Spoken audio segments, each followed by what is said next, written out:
O presente trabalho irá falar sobre os direitos de vizinhança, qual a importância dos direitos de vizinhança e os principais direitos de vizinhança elencados no Código Civil. A ideia de direitos de vizinhança já existe desde o direito romano, ou seja, vizinhos vêm brigando há séculos atrás e não temos nem previsão de que isso irá parar em algum momento, pois é algo muito presente na vida de todos, ou seja, todos nós temos vizinhos. Sabemos que relações entre vizinhos são sempre grandes fontes de problemas, seja dentro de condomínios ou em bairros residenciais de casas. Nem sempre o convívio entre vizinhos é algo pacífico e fácil de resolver. Por ser algo bem comum, em que todos nós nos encontramos na posição de ter vizinhos, sabemos que essas relações podem trazer diversas divergências e opiniões contrárias. Ao passo em que eu penso algo sobre o uso da minha propriedade, o meu vizinho, seja o vizinho que reside ao lado da minha propriedade, atrás da minha propriedade, na frente, vai pensar também, da maneira dele, a respeito do uso da propriedade dele. Todos estão sujeitos a algum momento passar por alguma divergência entre opiniões e acarretar algum tipo de confusão com o vizinho. Portanto, é necessário que existam previsões claras sobre os direitos de cada um, para evitar o uso da opinião individual de cada um. Então, os direitos de vizinhança são direitos e deveres que regem a convivência entre vizinhos, que dispõem sobre algumas limitações ao uso pleno da propriedade, visando reduzir ao máximo os conflitos entre vizinhos. Então, os direitos de vizinhança, eles vão regular desde os frutos e galhos de árvores até o direito de construir do meu vizinho e o direito de passagem no imóvel do meu vizinho também.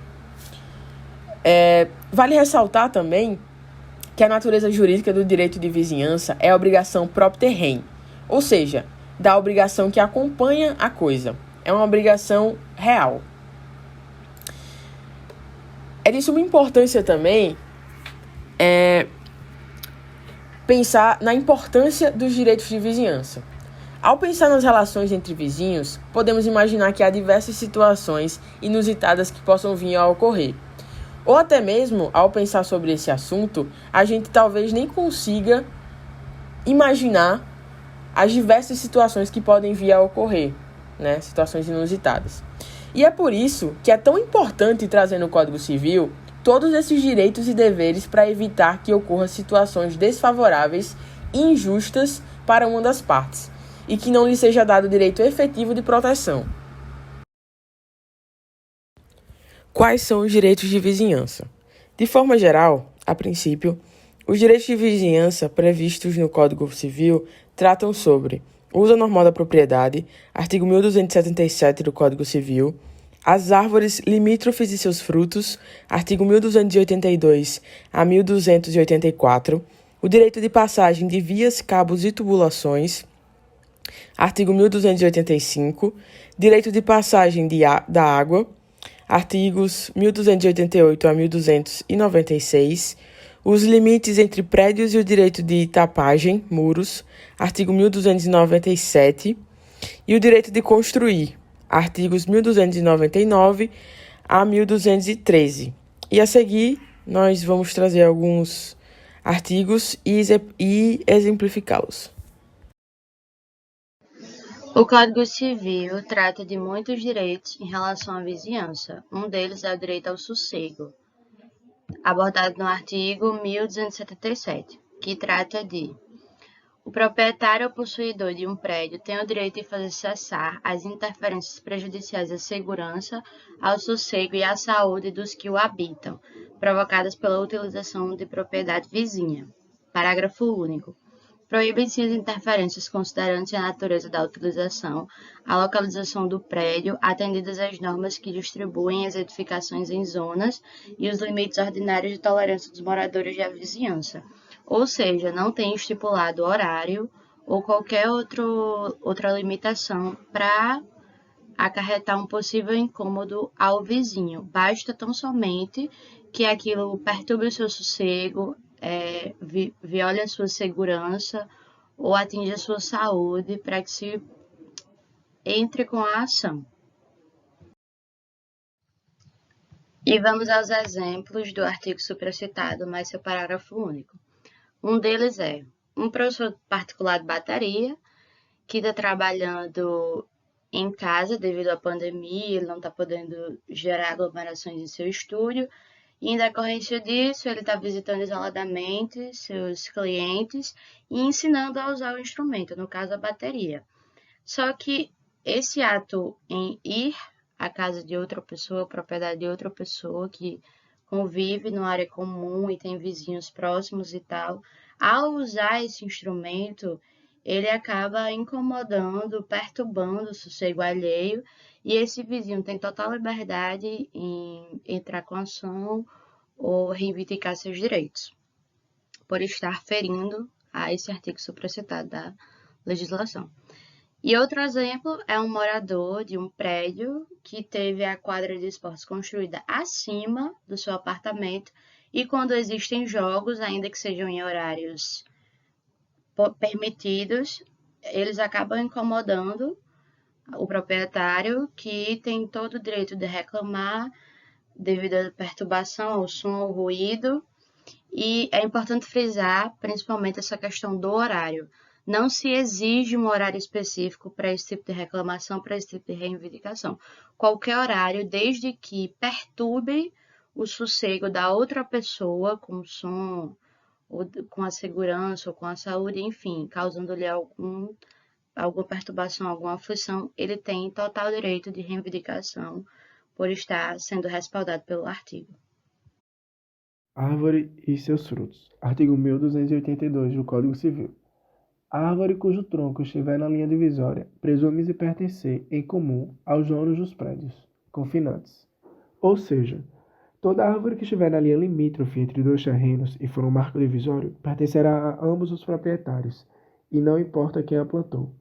Então, como por exemplo, se João plantou esta árvore e a mesma está servindo para dividir os terrenos, como é o caso do exemplo, faz parte da cerca, pertencerá aos dois, tanto a João quanto a José. E caso a árvore venha precisar de algum reparo, ambos terão que custear tal reparo. E caso alguém decida cortar a árvore, precisará da permissão do outro, ou para fazer qualquer modificação. E isso ocorre mesmo que no futuro, de forma superveniente, caso venha se tornar um marco limítrofe alguma árvore. Artigo 1283 do Código Civil. As raízes e os ramos de árvore que ultrapassarem a extrema do prédio poderão ser cortados até um plano vertical divisório pelo proprietário do terreno invadido. Ou seja, o artigo 1283 nos diz que, se a árvore pertencente ao terreno tiver seus ramos ou raízes entrando no imóvel vizinho, é direito do titular do imóvel invadido cortar os ramos e as raízes no plano divisório. Vejam no novo exemplo. Na imagem, a árvore agora está apenas no terreno de João. E caso José se sinta incomodado com os galhos invadindo seu terreno, ele poderá cortar sem problemas nenhum os ramos ou as raízes da respectiva árvore, uma vez que a lei dá esse poder como autotutela, ou seja, não precisa nem de aviso prévio. É importante salientar que, se José optar por cortar os ramos que estão invadindo seu terreno, ele deverá se sujeitar a toda a legislação municipal e a legislação ambiental. Artigo 1284 do Código Civil. Os frutos caídos de árvore de terreno vizinho pertencem ao dono do solo onde caíram, se este for de propriedade particular. Veja um novo exemplo. A mangueira de João está passando para o terreno de José, e há frutos também pendentes. Assim que a manga cair no solo de José, o fruto pertencerá a ele. Digamos que a manga ainda não tenha caído e esteja ainda presa ao pé, suspensa no pendente. José ainda poderá tirar o fruto do galho que está passando para o seu terreno. Ora, se ele pode cortar o galho, quem irá pegar o fruto? Quem pode mais, pode menos. O direito de construir fixa no artigo 1299, como regra geral, a possibilidade de o dono do imóvel levantar a construção que lhe aprouver. De início, o mesmo pode construir como quiser, desde que respeite as normas gerais de direito de vizinhança, bem como regulamentos de nível municipal relativos ao controle de zoneamento e de definição daquela propriedade em questão. Estas limitações e restrições não são representadas apenas pelas determinações de direitos de vizinhança, mas também pelas regras administrativas que cabem ao município, já que cada um possui suas regras e particularidades.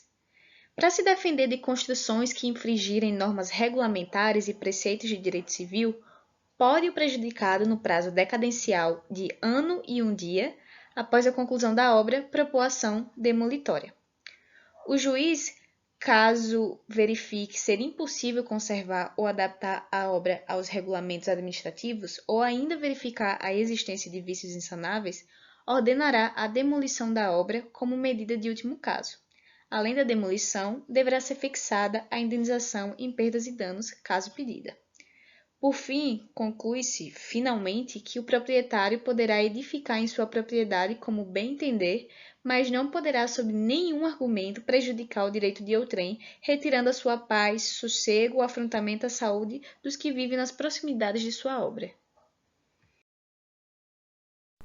O artigo 1301 do Código Civil traz como regra a permissão da construção de janela, eirado, terraço ou varanda a pelo menos 1,5 metro da propriedade vizinha. Seus parágrafos trazem as exceções. O primeiro parágrafo traz a permissão de janelas a 75 centímetros de distância do vizinho, desde que essa janela ou tenha vista para a parede limítrofe da outra propriedade, ou então seja janela perpendicular, que é mais conhecida como claraboia. Já o segundo parágrafo traz como exceção janelas pequenas, de 10 centímetros de altura por 20 centímetros de comprimento.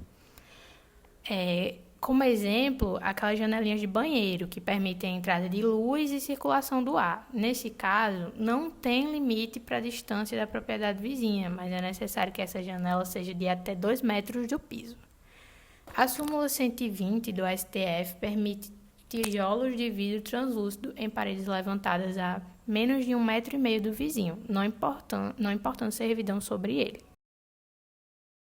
O artigo 1302 permite que, nos casos de invasão aérea pelo vizinho, o proprietário vítima possa recorrer no prazo de 1 ano e um dia com pedido de demolição e perdas e danos contra esse que invadiu sua propriedade.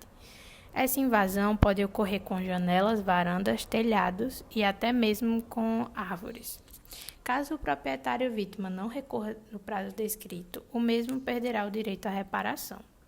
O parágrafo único permite que um vizinho retire a luminosidade do outro, não acarretando nenhum tipo de indenização, como exemplo, se o vizinho levantar o muro e retirar o sol da sua piscina, fazendo com que nosso código não tenha direito à vista. Caso seu vizinho tenha uma janela com vista para sua casa, você pode levantar a parede impedindo a visão e resguardando sua privacidade. O nosso código permite o direito à entrada. No seu artigo 1313, dá concessão ao seu vizinho, desde que ele dê previamente um aviso. Faz-se lembrar que é um prévio aviso e não um pedido, onde ele poderá entrar em sua propriedade para que resgate objetos ou animais que porventura venham a entrar no seu imóvel, ou em caso de reparação, construção, reconstrução ou limpeza de sua casa. Nesse caso de manutenção, só é permitido quando se trata de goteiras, esgotos, aparelhos higiênicos, poços ou nascentes e cerca-viva. Depois que o vizinho recuperar seu objeto ou animal, poderá ser impedido de adentrar novamente em sua propriedade.